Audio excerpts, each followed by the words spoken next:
नमस्कार दोस्तों, easy study point पर आप सभी का स्वागत है। आज हम लोग पढ़ेंगे भारत में यूरोपीय कंपनियों का आगमन। वीडियो शुरू करने से पहले यदि अगर आप मेरे चैनल पर पहली बार विजिट कर रहे हैं तो आप मेरे चैनल को सब्सक्राइब कर लें, साथ में बेल आइकॉन की घंटी दबाकर ऑल की बटन दबा दें। आप सभी को इस चैनल पर प्रतियोगी परीक्षाओं के लिए topic wise and chapter wise video मिलते रहेंगे। शुरू करते हैं।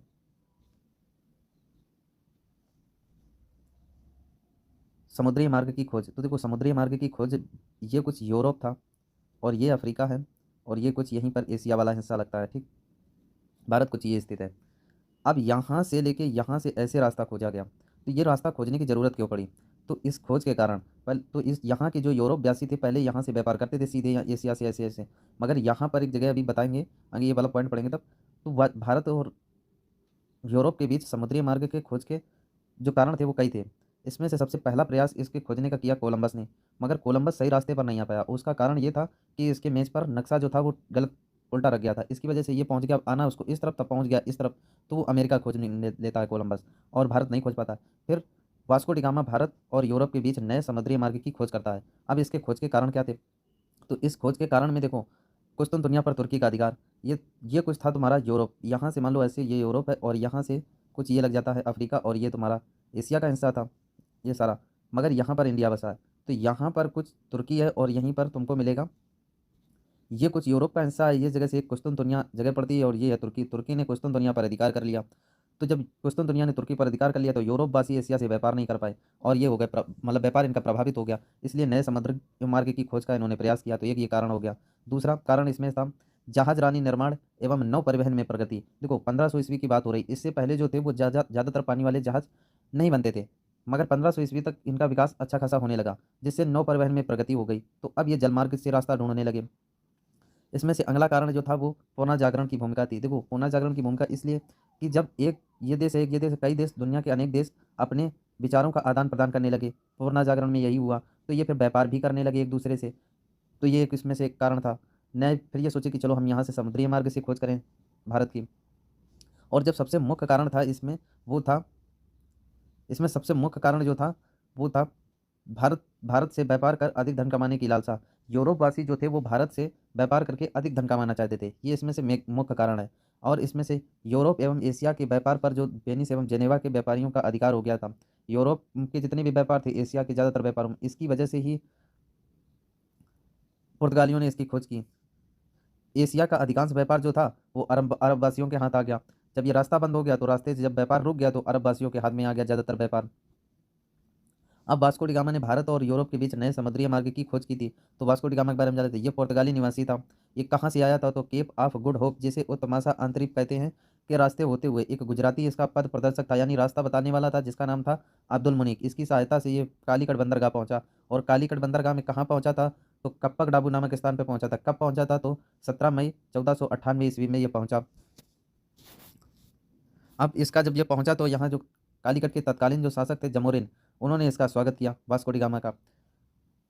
पेड्रो अल्वारेज केब्रल, पेड्रो अल्वारेज केब्रल जो था वो भारत पहुंचने वाला दूसरा पुर्तगाली था। ये कब आया? तो 1500 ईस्वी में आया था। इसके बाद वास्को डी गामा पुनः भारत आता है 1502 ईस्वी में। और एक बार यहाँ से व्यापार के जो सामान ले गया वो यूरोप में बेचा, तो इसको 8 गुना मुनाफा हुआ। तो इसने सोचा चलो हम दोबारा जाते हैं। तो अब पुर्तगालियों के बारे में, अब भारत में आने वाली यूरोपीय कंपनियों के बारे में जानते हैं। तो भारत में आने वाली यूरोपीय कंपनियों का क्रम कुछ ये है। सबसे पहले पुर्तगाली आए, फिर डच आए, फिर ब्रिटिश आए, फिर डेनिश आए, फिर फ्रांसीसी आए, फिर स्वीडिश आए। तो पहले पुर्तगाली आए, तो पुर्तगालियों के ही बारे में जानते हैं। पुर्तगाली 1503 ईस्वी में कोचीन में पुर्तगालियों ने अपनी पहली फैक्ट्री खोली। फ्रांसिस्को डी अल्मेड़ा जो पुर्तगाली थे, उनका पहला गवर्नर बनकर आया ये भारत में। तो भारत में प्रथम पुर्तगाली गवर्नर बनकर आया फ्रांसिस्को डी अल्मेड़ा। फ्रांसिस्को डी अल्मेड़ा ने 1509 ईस्वी में मिस्र और तुर्की और गुजरात की संयुक्त सेना को हरा दिया और द्वीप पर अधिकार कर लिया। इसने ब्लू वाटर पॉलिसी लागू की। ब्लू वाटर पॉलिसी किसने लागू की? तो फ्रांसिस्को डी अल्मेड़ा ने लागू की थी। ये थी क्या? तो ये हिंद महासागर है, उसमें व्यापार पर पुर्तगीज नियंत्रण स्थापित करने के लिए लागू की गई थी। यानी हिंद महासागर से जो व्यापार होगा उस पर पुर्तगीजों का नियंत्रण होगा। इसके बाद अगला गवर्नर बना पुर्तगालियों का अल्फांसो डी अल्बुकर्क। अभी अल्फांसो डी अल्बुकर्क क्या भारत में पुर्तगीज शक्ति का वास्तविक संस्थापक माना जाता है। यानी भारत में पुर्तगालियों को शक्ति किसने दिलाई? तो अल्फांसो डी अल्बुकर्क ने दिलाई। इसने क्या किया? तो पुर्तगाली जो सेना थी उसमें भारतीयों की भी भर्ती इसने शुरू की थी। जो भारत के जवान थे उनको भी भर्ती करने लगा पुर्तगाली सेना में। और जो ये पुर्तगाली सेना थी ये उनके माल की और उनकी सुरक्षा करती थी।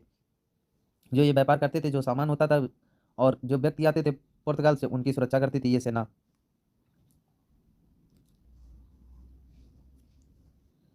पुर्तगीजों को भारतीय स्त्रियों से विवाह करने के लिए प्रोत्साहित किया। इसने कहा कि जो पुर्तगीज हैं वो भारतीय स्त्रियों से विवाह करें। और इसने अपने क्षेत्र में सती प्रथा पर रोक लगाई। जिस क्षेत्र का ये गवर्नर था वहाँ पर इसने सती प्रथा पर रोक लगा दी थी। बीजापुर के आदिल शाह गोवा इसने जीत लिया। दक्षिण पूर्व एशिया की सबसे महत्वपूर्ण मंडी मलक्का, जब ये 1500 ईस्वी की बात हो रही तो ये मलक्का काफ़ी प्रसिद्ध मंडी थी, वहाँ पर इसने अधिकार स्थापित कर दिया, उस पर इसने अधिकार कर लिया। फारस की खाड़ी पर स्थित हरभुज पर इसने अधिकार कर लिया। और जो इसके अधिकार का क्रम था वो 1510 ईस्वी में इसने गोवा जीता और मलक्का जीता था 1511 ईस्वी में। इसने गोवा की जो गोवा है उसके राजनीतिक एवं सांस्कृतिक केंद्र के रूप में उभारा था। पुर्तगालियों का अगला गवर्नर बना नीनो डी कुना। नीनो डी कुना ने जो पुर्तगीज थे उनकी जितना भी पुर्तगाली का राज बना एक तरीके से, जहाँ जहाँ ये व्यापार करते थे या अपना उद्योग लगाए थे या फोर्ट बनाए थे रहते थे, तो वो एक तरीके से इनका एक राज्य हो गया। उस राज्य की इन्होंने राजधानी बनाई और औपचारिक राजधानी बनाई थी गोवा को। इसने सैंथोमी मद्रास और हुगली बंगाल और द्वीप में पुर्तगीज बस्तियों की स्थापना की। पुर्तगालियों से जुड़े हुए अन्य तत्व। बंगाल का जो शासक था मसूद शाह, उसने पुर्तगालियों को चटगांव और सदगांव में व्यापारिक कंपनियां खोलने के लिए अनुमति दी। अकबर की अनुमति से हुगली में कंपनी की स्थापना हुई। अकबर ने अनुमति दे दी तो हुगली में पुर्तगालियों की कंपनी स्थापित हुई। शाहजहां ने क्या किया कि पुर्तगालियों से हुगली छीन ली और इनको सबको खदेड़ दिया वहां से। अब जो पुर्तगालियों के पतन का कारण कि पुर्तगाली का पतन क्यों हो गया भारत में, क्यों नहीं ये सक्सेस हो पाए, तो इसके लिए कारण है कि भारतीय स्त्रियों से ये विवाह तो करते ही करते थे, फिर उनका धर्मांतरण कर देते हैं। इसकी वजह से जनता में आक्रोश हो गया। व्यापारिक प्रशासन में अकुशलता। जो व्यापारिक प्रशासन था उसमें अकुशलता बहुत ज़्यादा थी। रिश्वतखोरी एवं शासकीय नियुक्तियों में भ्रष्टाचार हो गया। रिश्वतखोरी बहुत ज़्यादा हो गई और जो कर्मचारी नियुक्त होते थे उसमें भ्रष्टाचार बढ़ गया। डचों के प्रवेश एवं सैन्य चुनौती। डच भी भारत आ गए थे और इन्हें सैन्य चुनौतियाँ ज़्यादा मिलने लगी, इस वजह से ये ज़्यादा सक्सेस नहीं हो पाए।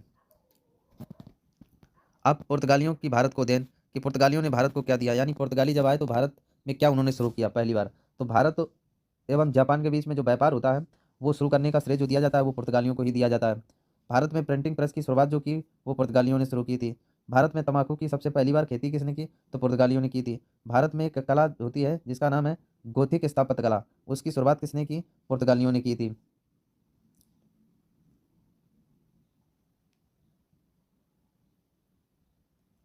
विभिन्न प्रकार के फल, इसमें से पपीता, संतरा, लीची, अनानास, काजू, बादाम, शकरकंद, ये सब विदेश से भारत लाने का श्रेय भी दिया जाता है पुर्तगालियों को। अब हम लोग जानते हैं डच।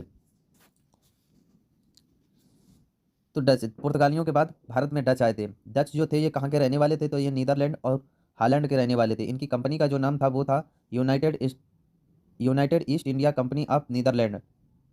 डचों ने अपनी पहली फैक्ट्री 1605 ईस्वी में मुसोलीपट्टा में इन्होंने खोली थी। डचों का प्रथम दल जो आया था वो कार्नेलियस हाउटमैन के नेतृत्व में आया था। बंगाल में डचों ने प्रथम फैक्ट्री जो खोली वो पीपली में खोली थी। पुलिकट को डचों ने व्यापारिक केंद्र व मुख्यालय के रूप में बनाया। पुलिकट जो है वो आंध्र प्रदेश में पड़ता है। 1690 ईस्वी में पुलिकट की हट को से जो राजधानी और व्यापारिक केंद्र था उसे हटा करके नागपट्टनम ले आए, जो भी आंध्र प्रदेश में ये भी पड़ता है। तो इन्होंने जो फोर्ट स्थापित किए उनमें से दो प्रसिद्ध हैं।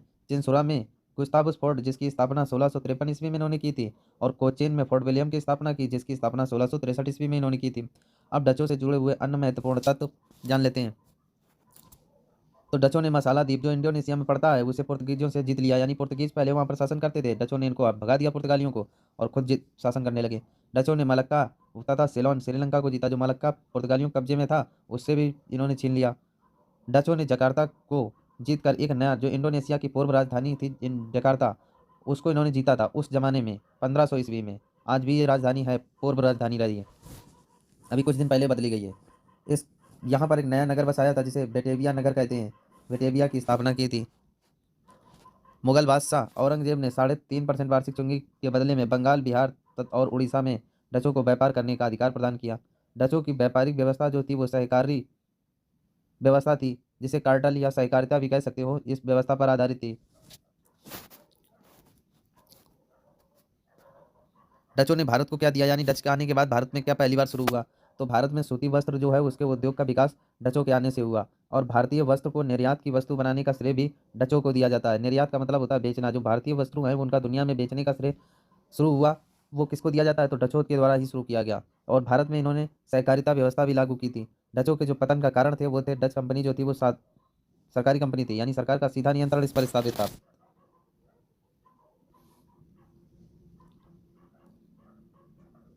कंपनी के अयोग्य प्रशासन एवं कंपनी में व्याप्त भ्रष्टाचार। कंपनी में अयोग्य प्रशासन यानी सही से काम नहीं कर रहा था, योग्य थे ही नहीं तो वो काम क्या करेंगे। इसके बाद कंपनी में बहुत सारा भ्रष्टाचार भी लिप्त हो चुका था। डचों को भारत से अधिक रुचि जो थी वो इंडोनेशिया एवं मसाला द्वीपों पर थी। बेदरा जो है वो बंगाल में पड़ता है और बेदरा का युद्ध हुआ 1759 ईस्वी में, और इसमें अंग्रेजों ने डचों को बुरी तरह पराजित कर दिया।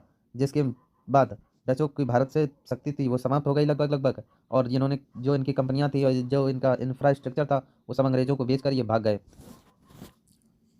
और इसी के साथ हम लोगों का अब ये वीडियो कंप्लीट होता है। अब अगले वीडियो में हम लोग इसमें अंग्रेज यानी ब्रिटिश जो थे वो कब आए और कैसे इन्होंने अधिकार किया या व्यापार किया, इसके बारे में हम लोग जानेंगे।